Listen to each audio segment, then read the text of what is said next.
Bonjour à tous et bienvenue sur la Cobra TV, c'est Benji, je vous accueille dans l'appartement Cobra. Je suis pas mal hein.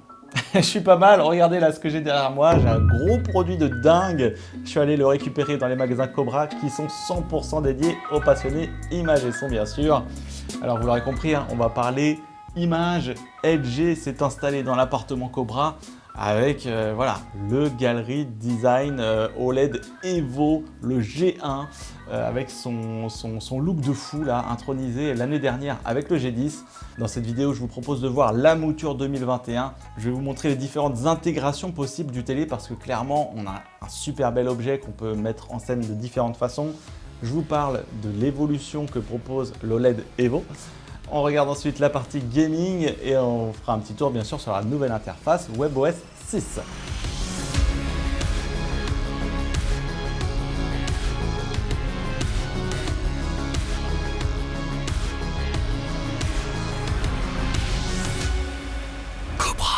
Allez, c'est parti. Donc j'ai le modèle 65 pouces ici derrière moi. Le téléviseur est décliné en 55 pouces et en 77 pouces. La première bonne nouvelle, le positionnement tarifaire. C'est vrai qu'on a déjà eu des actions promo sur le produit avec le foot, tout ça. Et on a quand même une baisse significative du prix par rapport au modèle de l'année dernière. À savoir que le G10 à la même période, en 65 pouces, coûtait 3 399 €. Ici, on est à 2 799 €. Donc je conçois, hein, ça reste tout de même un budget, mais on a quand même un TV super premium ici, hein. C'est quand même un truc de fou. Et bah voilà, pour une fois qu'on a une évolution tarifaire dans le bon sens, bah, c'est plutôt sympa. Alors dans le carton, il n'y a pas de pied avec le téléviseur, hein. C'est le Gallery Design, hein. Le concept, c'est justement que le télé doit être collé au mur. Donc dans le carton, vous allez retrouver une accroche murale dite invisible qui a été faite pour être incrustée au dos du téléviseur. Et voilà, donc cette accroche murale, vous ne pourrez l'utiliser que pour ce télé. En ce qui concerne l'organisation des câbles à l'arrière du téléviseur, vous avez des petits guides et des glissières pour les amener en bas au centre du téléviseur pour tous les faire ressortir à ce niveau-là. Ensuite, il faudra bien sûr appliquer une petite gouttière pour cacher les câbles disgracieux. Et si vous êtes super bricolo, vous faites un faux mur en placo. Et là, c'est absolument magnifique. On l'a installé comme ça dans le magasin de Cobra Paris 11e. C'est vrai que ça claque. Alors si vous n'avez pas d'espace sur votre mur, vous pouvez bien sûr l'installer sur pied. Et là, vous avez deux options qui s'offrent à vous. La première, c'est une petite paire de pieds qui s'installe sur les extrémités du téléviseur. Donc là, ça va prendre de la place, hein. Donc il faudra quand même prévoir le meuble assez large pour pouvoir le poser dessus. Ces pieds en option sont actuellement offerts chez Cobra, donc profitez-en. Surtout qu'ils sont fournis avec des caches qui vont à l'arrière du téléviseur pour masquer toute la connectique et les petits trous, voilà, histoire d'uniformiser le dos et d'avoir un beau télé aussi bien de face que de dos. Et ça peut vous intéresser si vous êtes tenté par la deuxième option. Vous voyez là, hein, le télé il flotte un peu derrière moi là. C'est l'option pied galerie, un trépied en alu très chic sur lequel vous allez poser votre téléviseur. Ce trépied, le Gallery Stand, est compatible avec l'ensemble des téléviseurs LG NanoCell OLED. Donc si vous avez un C1, vous pouvez très bien vous faire cette configuration. Donc le trépied, lui, il est quand même assez simple à monter, hein. Franchement, ça m'a pris 5 minutes à mettre les quelques vis. Ensuite, à deux, vous allez mettre donc le téléviseur sur une grille. Alors, savoir que la grille derrière, vous pouvez la positionner sur 3 niveaux de hauteur en fonction de ce qui vous plaît le mieux. Et franchement, voilà, ça se met sans embrouille, hein. Franchement, à aucun moment on a flippé. On le pose, il y a quelques vis pour sécuriser à l'arrière et c'est terminé. On a notre dalle comme ça qui flotte au milieu du salon. Clairement, c'est assez stylé. Après, je ne vais pas vous cacher que là, dans l'appartement Cobra qui est un petit peu exigu, dans la vraie vie, j'aurais choisi l'option de le coller au mur. Mais bon, j'avais vraiment envie de voir ce que ça donne et par l'occasion de vous montrer cette configuration. Alors pour l'organisation des câbles, vous les faites passer dans la colonne centrale et vous les faites s'échapper par le petit pied arrière, là, comme ça. Donc bien sûr, il faut quand même des câbles suffisamment longs pour pouvoir remonter toute la gouttière. Voilà, par exemple, moi, le câble HDMI 2.1 de ma PlayStation 5 est trop court. Donc voilà, donc ça va vous demander une petite organisation au niveau des câbles et aussi un bel espace, hein. Voilà. Après, c'est une figure de style, hein. Franchement, là, le TV, ça devient un objet de déco, quoi. C'est vraiment, vraiment joli. Et allez, hein, pour vous faire rêver un petit peu, je suis allé chercher les photos du marketing de LG. Vous allez voir, ça fait rêver, hein. Au niveau de l'esthétique, donc c'est le Gallery Design, ok? Donc c'est un tableau, quoi. Donc le TV, c'est un cadre un petit peu uniforme, hein, sur tout le téléviseur. Il fait seulement 2 cm d'épaisseur. Il reprend le même châssis, hein, que le G10 de l'année dernière. Très bonne finition, très bonne fabrication.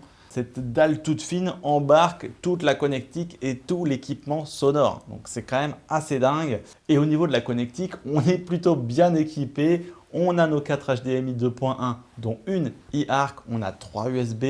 On a tout ce qu'il faut pour le câble, la TNT, on a l'Ethernet, on a l'optique, on a même une sortie pour le casque. Le téléviseur est compatible Wi-Fi, Bluetooth 5.0 et il est également équipé d'un petit micro pour faire intervenir les assistants vocaux. Hi LG, éteins le téléviseur. Et donc, hop, hop, hop, hop. Alors, nouvelle télécommande cette année, et oui, hein, c'est un petit peu l'année du renouvellement des télécommandes, hein, chez les constructeurs. Magic Remote chez LG voit sa forme un petit peu évoluer, une prise en main légèrement améliorée. On retrouve bien évidemment au centre de la télécommande le petit pad ainsi que la molette et le pointeur. Ça, c'est le truc quand même super cool, hein, pour naviguer dans les menus. On va super vite, c'est super pratique. Ensuite, on a bien sûr des petits raccourcis vers les services de streaming, des raccourcis vers les assistants tels que Google ou Alexa. On a également des raccourcis disponibles sur l'ensemble du pavé numérique, hein. Voilà, on peut assigner donc 9 raccourcis, voilà par exemple. Ensuite, vous avez le micro qui est intégré à la télécommande. Et enfin, il y a une puce NFC pour y appairer facilement un téléphone Android, hein. Moi, je suis Apple, je n'ai pas pu… Ça ne marche pas. Il manquerait juste le rétroéclairage, mais franchement, c'est une très très bonne télécommande. Le téléviseur est équipé d'un système 4.2, c'est-à-dire que vous avez 4 haut-parleurs et 2 woofers. Alors, ce pas des gros woofers, hein, il faut qu'ils tiennent, hein, dans 2 cm d'épaisseur. Il totalise 60 watts et franchement, ça fait bien le job. Clairement, c'est un des téléviseurs qui marche le mieux, hein, côté son, sur ce qui se fait actuellement. On a une bonne réponse dans les graves, ça descend bien dans les bas médiums. Honnêtement, l'expérience sonore est vraiment pas mal. Vous avez plusieurs modes, hein, standard, sport, cinéma. Personnellement, je reste sur standard. Vous pouvez calibrer aussi le son du téléviseur, hein, à l'aide du micro de la télécommande. Ça va assez vite. Après, le téléviseur vous demande si vous préférez avec la calibration ou non. Personnellement, ça marche assez bien. Et ensuite, vous avez le AI Sound Pro qui permet donc de virtualiser un 5.2.1, c'est-à-dire une meilleure spatialisation du son avec la prise en compte du Dolby Atmos.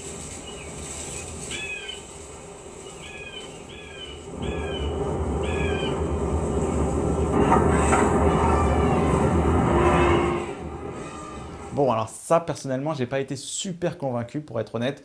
Je trouve que ça pousse un peu trop le son, que ça va un peu trop fort. Voilà, après à vous d'essayer, hein. Voilà, moi personnellement je suis resté en standard, je trouvais que ça marchait très bien comme ça.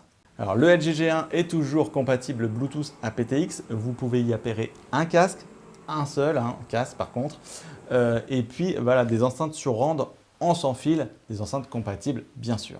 Pour terminer, vous avez des barres de son dédiées à ce modèle, hein, la barre de son G10 qui va dans le prolongement, hein, de l'esthétique du téléviseur. Comme ça, au mur, vous avez vraiment une belle figure géométrique, à savoir que la barre de son G10 est adaptée au format 65 pouces.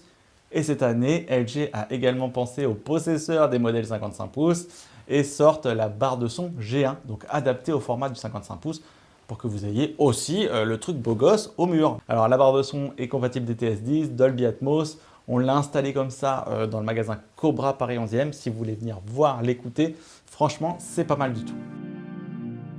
Alors, si votre téléviseur est sur pied, eh bien, il faudra penser à une barre de son qui n'est pas très haute, hein, puisque les pieds ne surélèvent pas beaucoup le téléviseur.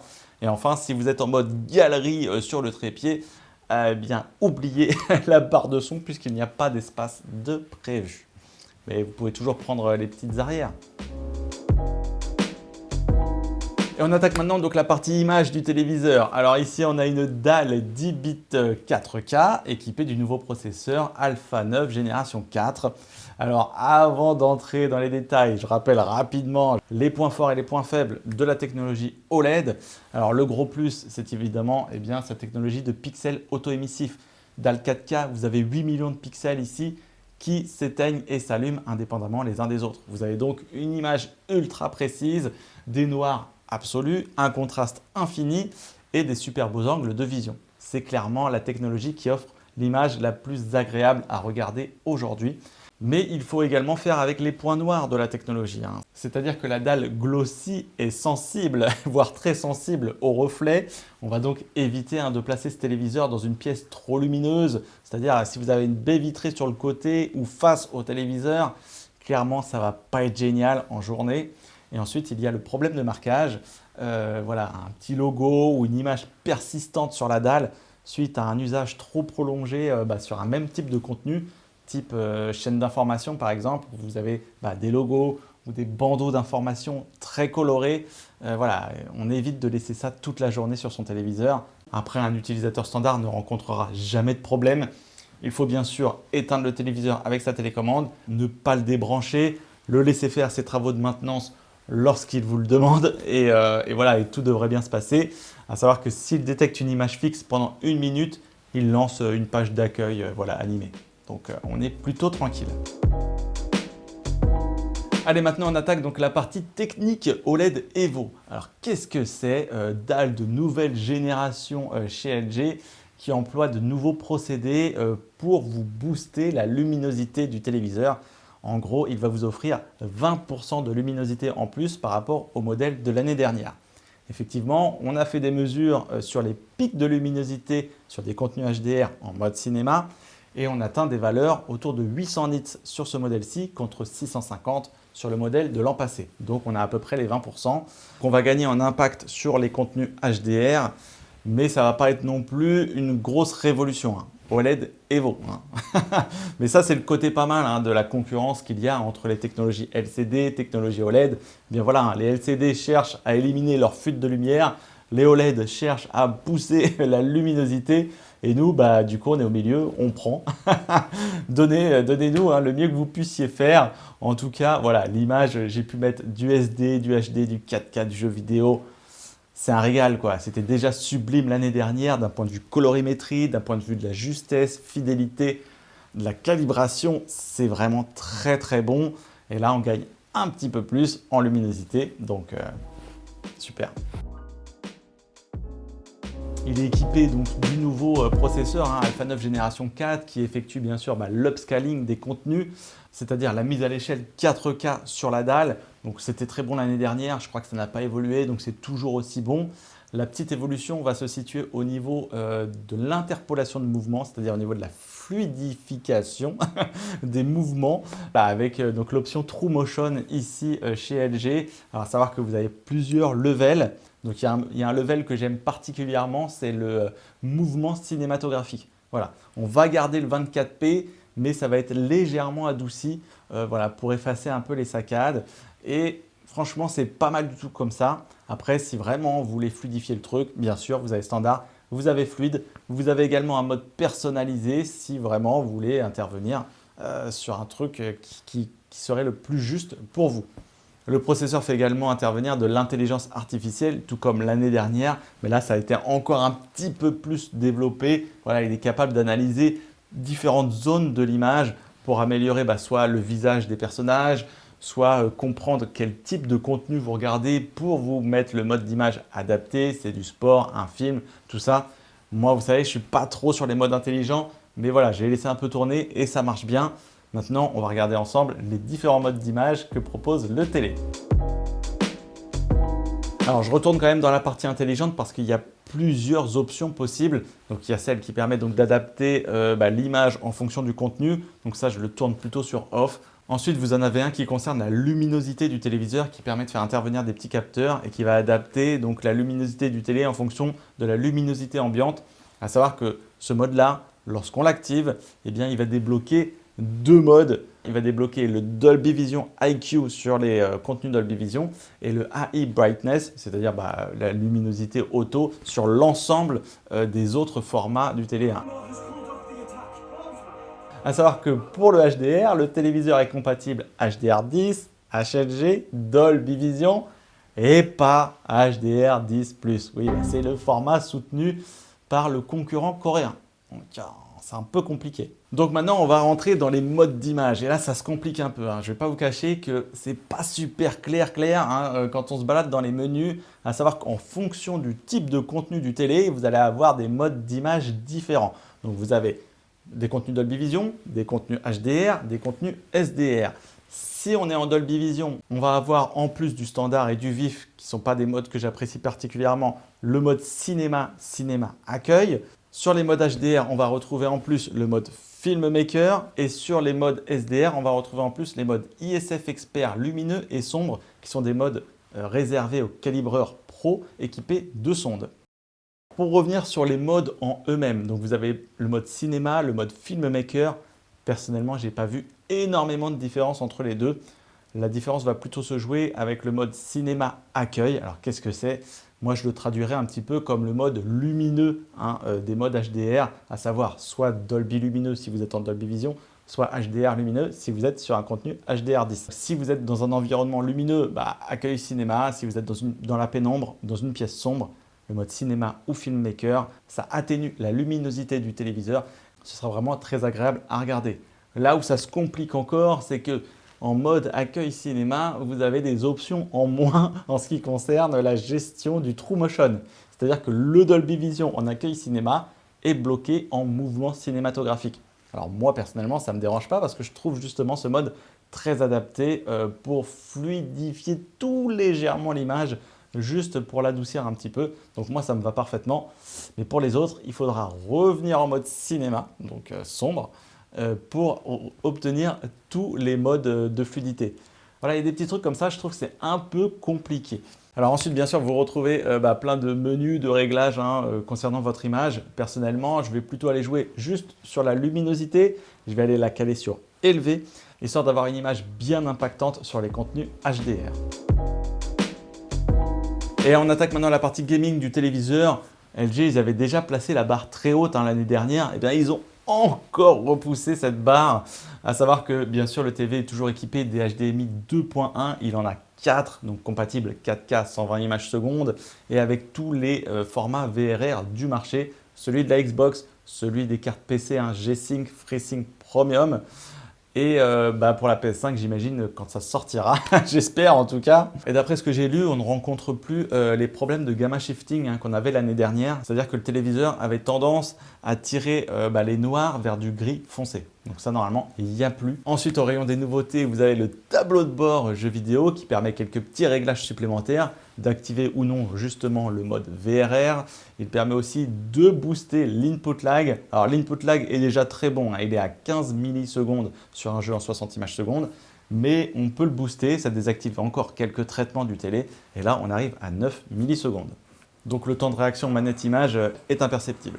Alors ensuite, on a également des modes d'image spécifiques au jeu, un petit peu comme la télé où vous choisissez cinéma, sport, tout ça. Et bien là, vous avez des modes d'image en fonction de votre catégorie de jeu. Donc vous avez un mode d'image FPS qui va aller un petit peu déboucher les noirs pour aller justement débusquer les petites campouzes planquées dans l'ombre. Yeah! C'est lui qui l'a. Bon après moi c'est plutôt le genre de truc que je vais laisser en standard. Je ne vais pas à chaque fois aller changer le mode de jeu.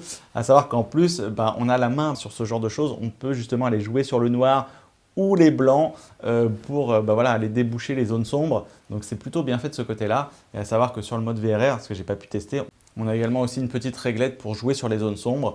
On peut également jouer sur la lumière bleue. Bon alors moi en tant que joueur, clairement, jouer là-dessus c'est assez super. Je ne vais pas vous cacher que j'ai passé pas mal de temps à jouer dessus. J'ai fait du Warzone, j'ai fait du jeu de bagnole, j'ai fait des jeux de baston, j'ai fait un petit peu, tourner un petit peu de différents types de jeux. Et voilà, l'image est douce, elle est agréable, ça répond super bien. Sur une taille d'écran comme ça, pour le gaming, j'ai envie de vous dire que c'est un petit peu le meilleur toute catégorie.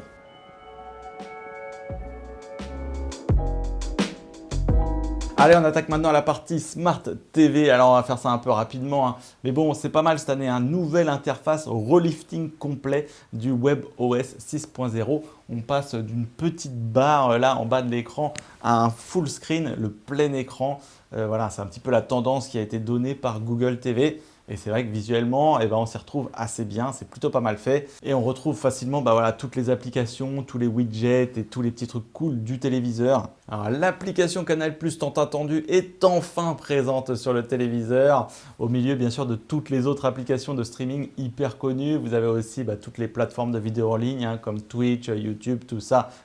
Pour les fans de sport, ils ont mis une petite application qui est pas mal, qui permet de créer des alertes pour suivre vos équipes préférées. Bon, moi après, je suis pas trop foot, je suis plutôt UFC. Mais bon, en tout cas, voilà, c'est là, c'est plutôt cool. Alors, le menu des paramètres également sur le côté du télé a été revu, c'est pas mal. Maintenant, il y a des petites bulles explicatives pour chacun des réglages. Donc, ça nous aide quand même un peu pour savoir où est-ce qu'on met les pieds dans le téléviseur. À savoir que le menu est aussi personnalisable. Vous pouvez réorganiser les petites bulles. Donc le téléviseur embarque bien sûr les assistants vocaux, Alexa, Google, on l'avait vu sur la télécommande. Il est également compatible avec AirPlay 2, HomeKit et Google Cast. Voilà, pour ceux qui sont un petit peu dans le futur, avec une maison bien connectée, tout ça, vous pouvez prendre le contrôle de tous vos éléments via le tableau de bord maison. Bon voilà pour la présentation de ce magnifique téléviseur. Pour les trucs un peu moins cool, je dirais que clairement les modes d'image ça manque un peu, voilà, c'est pas super explicite, c'est pas super facile au tout venant quoi. Moi-même j'ai dû demander à LG comment on met le mode Dolby Vision IQ. Donc ils m'ont dit il suffit de mettre un contenu Dolby Vision, il faut régler le capteur de luminosité sur on et là c'est bon. Parce qu'en fait à aucun moment le téléviseur vous choisissez un mode qui s'appelle Dolby Vision EQ. Donc voilà, c'est pas toujours très clair. Pareil, cinéma accueil, je suis censé comprendre quoi. Bon après, on essaye, on voit, on s'y retrouve assez vite. Mais voilà, c'est peut-être pas le truc le plus évident. Ensuite, vous avez le mode High Son qui pour moi n'offre pas un meilleur son finalement que le mode standard. Voilà, après ce sera à vous d'essayer, mais j'ai pas trouvé ça dingue. Et enfin les câbles les mecs. On a un truc Gallery Design, voilà, on se retrouve avec une flopée de câbles qui descend au milieu. Voilà, on aimerait un petit boîtier déporté nous. Apparemment LG me dit dans mon oreillette qu'ils pensent à ça aussi. Je vous ai rien dit. Si à la maison on n'est pas trop consommateur de chaînes d'infos, qu'on n'a pas une pièce baignée de lumière, c'est quand même pour moi le TV, le best quoi. C'est le meilleur TV toute catégorie dans sa gamme de prix. C'est vrai qu'il est quand même hyper bien placé, c'est super agressif. Voilà, il est à voir, écouter, tester dans les magasins Cobra. À côté, vous avez le C1 aussi, qui est le modèle juste en dessous, mais qui honnêtement offre la quasi même qualité d'image. Même s'il n'a pas la dalle OLED Evo, on a pu voir sur internet qu'il pouvait pousser la luminosité aussi. Donc voilà, on est plutôt bien avec les deux modèles. Après, ça va être en fonction du style que vous recherchez. Vous avez des experts pour vous en parler par téléphone, par chat sur internet, sur Facebook, Twitter, tout ça. On est là les gars, et moi je vous dis à très bientôt pour des news images et son. C'était Benji.